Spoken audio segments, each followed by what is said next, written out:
Olá, pessoal, tudo bem com vocês? Vamos para mais uma aula de hidrostática?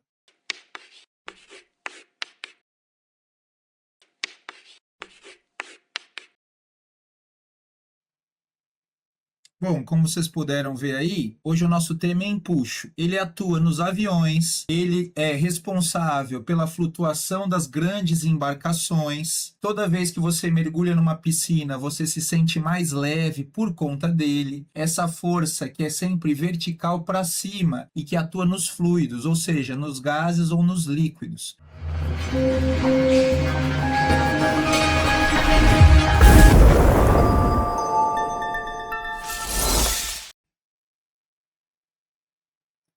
Bom, turma, acompanhem comigo o seguinte. Eu separei aqui, você está vendo um recipiente cheio de água até a boca. O nosso fluido, nesse caso, como você pode ver, é a água. E eu coloquei um outro corpo aqui, ressaltando essas duas partes dele aqui, ó. Essa tampinha aqui, ó, que tem a área A, porque o fundo dele também tem área A. Aqui embaixo eu tenho 1,2 e ali em cima eu tenho 1,1. O que mais está ressaltado no nosso desenho, antes da gente começar o nosso estudo? Aqui você vê, o que eu estou chamando de H1 é a distância da superfície até o nível, a horizontal do ponto 1, que a gente vai chamar de profundidade do ponto 1. O mesmo vai acontecer com o ponto 2, profundidade do ponto 2. E se você pegar essa profundidade maior e subtrair essa, você fica com a variação da profundidade. Então é isso. O que eu quero é pensar, como a gente já sabe que dentro de um líquido os corpos sofrem forças de pressão por todos os lados, eu sei que esse corpo vai ter uma força que atua aqui, que eu vou chamar de força F1. E eu vou ter um equivalente de força atuando no ponto 2. É claro que eu também tenho outras forças envolvidas aí. Por exemplo, eu tenho uma força aqui, ó. Também vou ter uma outra força aqui e assim por diante, por toda a lateral do corpo. Com um detalhe, conforme essas forças vão ganhando profundidade, o módulo delas vai aumentando. Então, quanto mais para baixo, maior é essa força. Acontece o seguinte, turma, essas forças laterais, elas são equilibradas por forças iguaizinhas do outro lado. Então, o que eu tenho aqui? Eu tenho o seguinte, essa primeira força anula com essa, depois essa segunda força anula com essa. Na verdade, eu tenho infinitas forças que vão aumentando em cima do corpo, mas o que atua de um lado também atua do outro.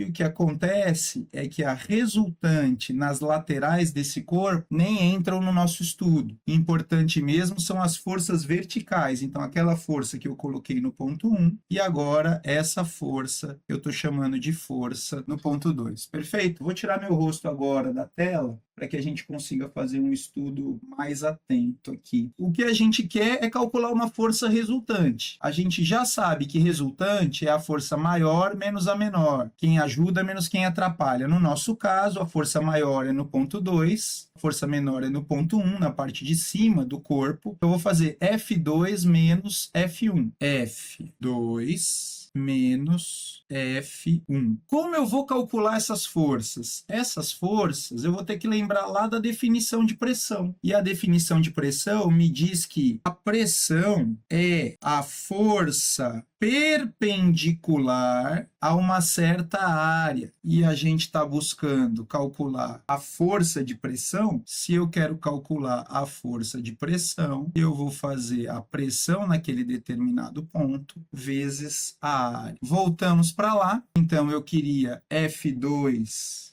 menos F1, pressão vezes a área, pressão P2, vezes a área, menos pressão no ponto 1, vezes a mesma área. Aí, F2 menos F1 vai ser igual. No lugar de pressão P2, eu vou ter que lembrar de outro teorema importante que faz a gente calcular aquilo que a gente chama de pressão total no interior do líquido. A gente também chama de pressão absoluta, que no final das contas, a gente tem que lembrar que para além da coluna líquida, eu tenho a pressão atmosférica atuando aqui, né? Então, eu vou ter que somar com essa pressão. Pressão atmosférica mais a pressão da coluna líquida. E, finalmente, a minha pressão total, num ponto qualquer do interior do líquido, pode ser calculada como a pressão atmosférica mais μ vezes G vezes H. Famoso teorema de Stephen. No lugar de pressão 2, eu vou colocar, então, a pressão atmosférica mais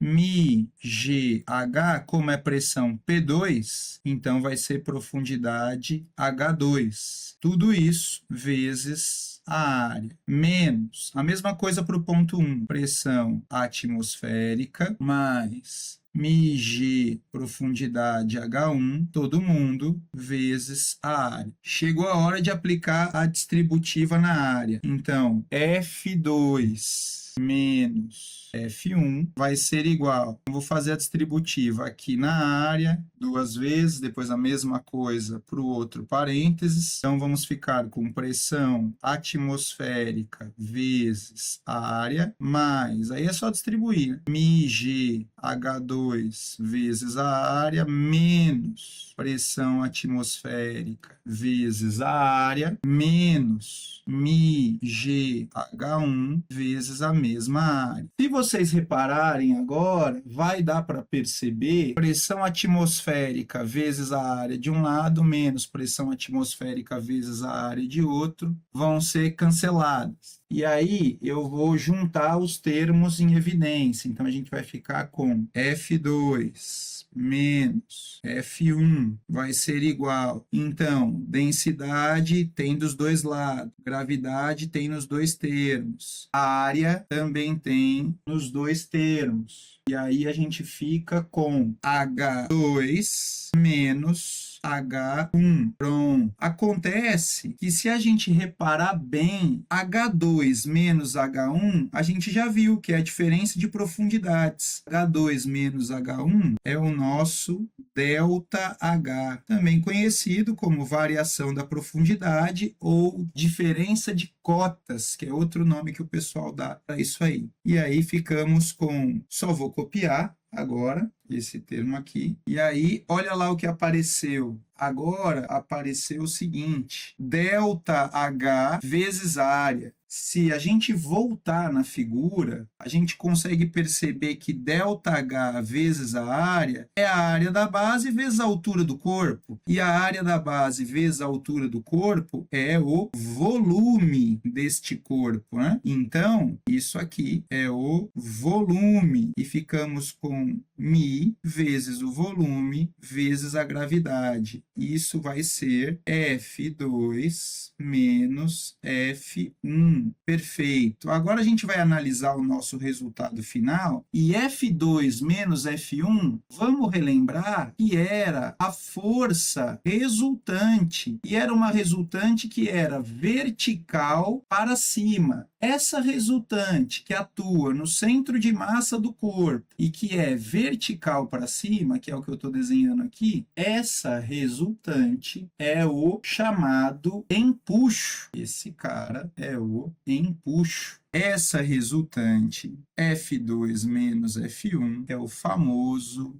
empuxo. μ, que é a densidade, mas não é qualquer densidade, tem que ser a do fluido, no nosso caso era a densidade da água. O volume, que não é qualquer volume, turma, isso é muito importante, porque agora, esse volume, a gente vai ter que sacar que ele é o volume do corpo que está submerso. Nesse caso do meu desenho, tudo bem, porque a gente sabe que o corpo todo está submerso. E aí vou colocar essa observação, mas Já vou comentar antes. Vou até voltar com o meu rosto na tela. Tá, essa parte é bem importante ficar muito claro. Quando você tem um recipiente totalmente cheio de água e você coloca a sua mão, a água vai transbordar. O quanto vai transbordar é o volume ocupado pela sua mão. Se você vai lá e coloca o braço na banheira cheia de água, aí quanto vai transbordar de água? O volume que o seu braço deslocou, que é exatamente o volume que você colocou dentro da água. Então a gente sempre tem que ter claro isso, que isso é o que pega, porque não tem a ver com peso, tem a ver com o volume de líquido deslocado. Então, quando você coloca o braço, o líquido que você desloca é exatamente igual à parte do seu braço que está dentro da água. Vamos escrever isso porque essa parte é bem importante. Então, o volume de líquido deslocado é igual ao volume imerso do corpo. Conceito fundamental para que a gente não perca pontos bobos numa questão de hidrostática. Tá aí para você ver o módulo do empuxo. Outro detalhe importante, turma, é o seguinte: um dos truques fundamentais da hidrostática, ele vem daqui, ó. Vamos lembrar desse outro truque precioso, que é o seguinte, que na hidrostática, toda vez que a gente quer calcular uma massa, 90% dos casos a gente não usa a massa, mas a gente calcula indiretamente pela densidade. Vamos lembrar que a massa específica ou densidade, nesse caso não vai fazer diferença, é massa sobre volume. Então, é muito comum a gente ver a massa sendo calculada como a densidade vezes o volume. Pronto, esse truque também é importante. E aí, perceba que lá na nossa formulinha, eu vejo, né? Densidade vezes o volume. E como aqui eu tenho densidade vezes o volume, eu posso substituir isso aqui pela massa. Mas não é qualquer massa, é a massa referente ao volume imerso. E lembra que o volume imerso é igual ao volume do líquido deslocado? Se o volume imerso é igual ao volume do líquido deslocado, no fundo, o empuxo vai ser, no lugar de massa específica vezes volume imerso, eu vou colocar a massa, mas é a massa do líquido deslocado. E se é a massa do líquido deslocado vezes a gravidade, quem é esse cara aqui, turma? Esse cara é o peso. Então, peraí. O peso do líquido deslocado é igual a essa resultante de forças vertical para cima que atua nos fluidos, chamada de empuxo? Sim, prazer. Esse aí é o teorema de Arquimedes. Vamos dar um destaque nisso. Está aqui, que a gente chama na física de teorema de Arquimedes. Deixando o print para o pessoal de uma rede, aqui o print para o pessoal da outra rede vizinha, tá bom, gente? Isso aí, ó, uma das deduções possíveis, existem outras deduções, tá? Daquilo que a gente chama de teorema de Arquimedes. Tá bom? Espero que vocês tenham aproveitado. Depois volta aí no passo a passo. Caso vocês não tenham entendido, escrevam nos comentários. E aquela história, né? Curta, compartilhe, faça um comentário aí para ver se você dá uma força pro professor. Beleza? Valeu, galera. Até mais. Falou. Valeu.